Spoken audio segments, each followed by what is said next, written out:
A lie to cover up lies. Paramu and Pushpa were newlyweds. The bride came of a wealthy family. She was an only child for her parents, and naturally they showered all their affection on her. Oh, she will live like a princess, they used to tell their friends. She was fond of eating. They saw to it that she was given whatever she liked to eat. She liked different delicacies, and whenever she felt like eating them, they were promptly prepared. But this became a problem in Paramo's house. Before his marriage, Paramo stayed all alone and had to cook his own food. He always tried to economize. After taking his bride home, he showed her where he had stored the items needed for cooking. This vessel has rice. You will find the measure in it. Take two measures, and that will be sufficient for both of us. When I was alone, I used to take just one measure for myself. Pushpa cooked rice taking only two measures. In the first week itself, she thought she was not getting enough to eat and that she was going hungry. One night, finding Paramo fast asleep, she tiptoed to the kitchen and quietly cooked some sweet rice and ate it. Paramo was quite oblivious of what was happening, and this encouraged Pushpa to make it a daily practice. After Paramo went to bed and enjoyed sound sleep, she would sneak into the kitchen and make whatever she liked and ate it all up. One night she kept the plate with the delicacy she made and went out to the courtyard to wash her hands. When she returned, she was shocked to find a stranger standing in the kitchen. "I'm a thief. If you behave properly, I shall also be good to you. But if you make a noise to create a nuisance for me, I shall kill you," he warned her. Paramo woke up on hearing some noise. He did not get up but called out from his bed, "What's that noise, Pushpa?"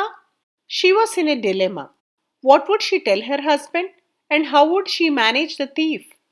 It would be a shame if her husband came to know that she had the habit of cooking food on the sly and eating it. "My husband will be here any moment.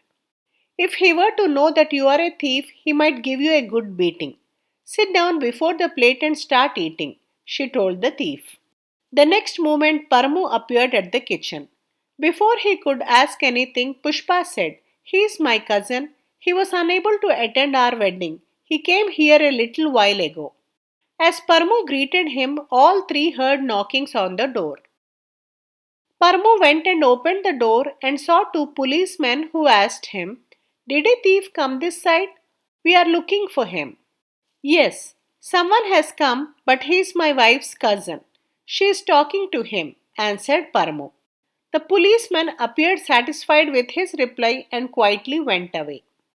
When he went back to the kitchen, he found her cousin ready to go. "He's in a hurry. Now that he has been able to meet both of us, he says he would leave immediately," said Pushpa. Paramo protested. "What's the hurry? He has come here for the first time. How can you send him away like that? No, you get ready the cot in the front room. Let him rest for the night. We shall discuss his departure in the morning." Pushpa did as her husband told her. When the thief was about to lie down, she told him, "I saved you from my husband and the policeman. You must now reciprocate by quietly leaving the place after resting for a while. And mind you, don't steal anything." She went back to bed but had a restless time. She got some sleep after a long time and so got up late. Parmo was still asleep. She ran to the front room and got the shock of her life. The thief had disappeared and he had turned the room upside down. She let out a loud cry. Paramo heard the cry, got up and ran to find out what had happened. That thief, he had got away after stealing a lot of things. She stammered out with difficulty. "Did you say thief?" Paramo could not believe his ears. "But you told me he is your cousin. Who then was he?" "My lord, he was a thief and not my cousin," confessed Pushpa. "I told you a lie." She then explained to him how she was getting up every night to cook something for herself and how she found the thief in the kitchen the previous night. Pushpa was in tears. Paramo took pity on her. "Don't worry, Pushpa. We haven't lost anything. Look at this. The thief has left a letter for us. Read that." The man had written, "I was unemployed and was going hungry. That's why I took to thieving. I entered your house for stealing some valuables. When the policeman came, I was almost sure that I would be caught. But your wife saved me from them. However, I soon realized that she was telling a big lie to cover up a small lie. If that was her predicament, then you can imagine my own state of affairs. I have come to the conclusion that by stealing, I won't solve my problem.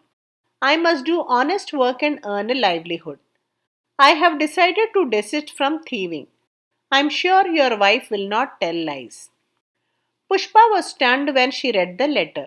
Please forgive me, my lord, she pleaded with Paramu. Forgive? Why? Paramu asked in bewilderment. In fact, I should blame myself. I was not able to find what your wishes were, what your needs were.